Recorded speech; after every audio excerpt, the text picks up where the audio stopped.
Bonjour, je vais vous présenter dans cette vidéo un tuto pour repositionner des profils radar entre eux en 3D dans l'espace avec le logiciel Geolytix, qui est un logiciel sur navigateur en ligne pour le post-traitement et l'interprétation des données géoradar. Géoradar toute marque. D'accord? Donc j'ai un set de données qui va nous permettre de travailler, de repositionner les profils entre eux et de pouvoir réaliser des interprétations, des analyses, des pointées d'armature. Alors là, il s'agit d'un exemple de radar de structure béton pour le diagnostic de structure ou pour la sécurisation de perçage, carottage. Donc là, ce set de données que je vais vous montrer nous permettra de repositionner des scans radar qui ont été faits sur une dalle au sol dans notre espace de formation, le MDS Lab. Nous voici dans l'interface de Geolytix. Je choisis mon projet repère utilisateur dans lequel j'ai 9 radargrammes, donc 9 coupes distance profondeur, des profils réalisés avec un radar de structure. Tous ces profils, je les ai distingués en les espaçant légèrement, mais je vais les repositionner en fonction de marques utilisateurs qui sont indiquées en rouge dans le radargramme et sous forme de points en vue en plan. Donc on voit que les points ne s'alignent pas, mais lors de l'acquisition, les marques, je les ai faites au niveau d'un repère bien linéaire. Donc je vais repositionner ces marques utilisateurs en ligne droite. Donc je vérifie d'abord un petit peu dans l'interface que je suis dans la bonne palette de couleurs, je suis bien en profondeur, je suis bien en distance pour la profondeur et pas en nanosecondes. Je peux régler un petit peu si je souhaite le zoom horizontal de ma vue radar. Je vais laisser sur 1 pixel. Je peux afficher ou désafficher les marques, donc les repères. On va les laisser activer. Donc dans paramètres, je vais vérifier aussi la constante diélectrique, la fameuse valeur qui va nous permettre d'avoir des bonnes valeurs de profondeur. Donc je vais utiliser l'outil estimer la vitesse et vérifier que l'hyperbole théorique correspond à l'hyperbole réellement mesurée. Donc là, la constante est de 9. Le profil que l'on voit là, il était déjà traité. Un profil brut ressemble à ça, en gris. Mais j'ai réalisé toute une étape de traitement, cela fait l'objet d'autres vidéos, pour avoir un signal qui s'affiche le plus correctement possible, notamment en termes de réglage du contraste et des gains.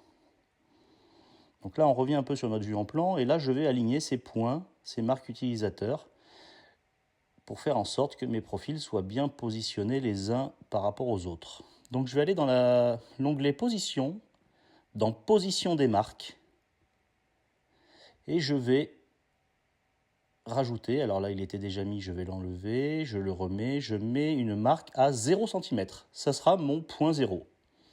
Chaque point rouge. Donc là on voit plus que les points rouges qui sont bien alignés. Maintenant je vais lui dire au niveau du module rognage du profil que je vais utiliser la densité de scan intégrée.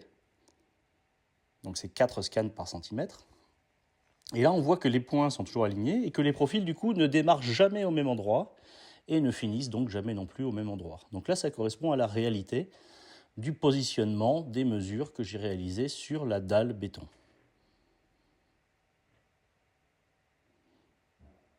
Donc je peux aussi naviguer dans les fichiers avec le menu vertical. Et là, on voit bien les armatures en fond de dalle que j'ai pu aussi cartographier. Donc j'ai fait une interprétation semi-automatique pour repérer les armatures. Donc tous les points jaunes correspondent aux aciers, aux armatures sur chaque profil. Donc on voit on a un certain nombre d'armatures détectées. On peut agrandir pour voir la vue en grand.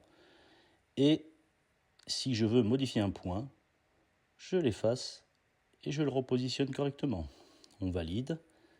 Le fait d'avoir cartographié tous ces aciers, toutes ces armatures, va me permettre de faire une cartographie des enrobages, par exemple.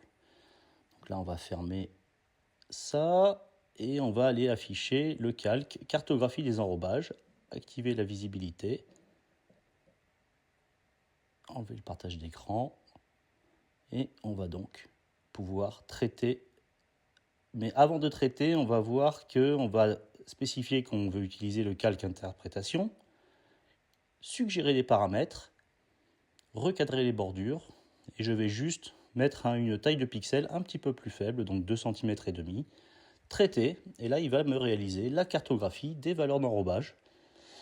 L'acier le moins profond est à 12 cm, 62, et l'acier le plus profond est à 18 cm, 58. Vous voyez, c'est très rapide, immédiat. Je désaffiche, j'affiche les calques. Merci pour votre attention. Donc ce court exemple avec un radar de structure peut aussi se faire avec un radar de sol pour repositionner des scans radars qui vont permettre de repositionner des canalisations, des objets, des massifs enterrés, des cavités. Donc l'idée c'est de faire des profils qui n'ont pas forcément tous le même démarrage, la même fin, donc la même distance, et de se repérer par rapport à des marques utilisateurs selon un repère, par exemple au centre de la zone d'étude. Donc cet exemple fait partie de nombreux exemples et sets de données que l'on fournit lors de nos formations, donc soit à Courbevoie, du côté de Bordeaux, ou dans notre espace de formation à Aix-en-Provence, le MDS Lab.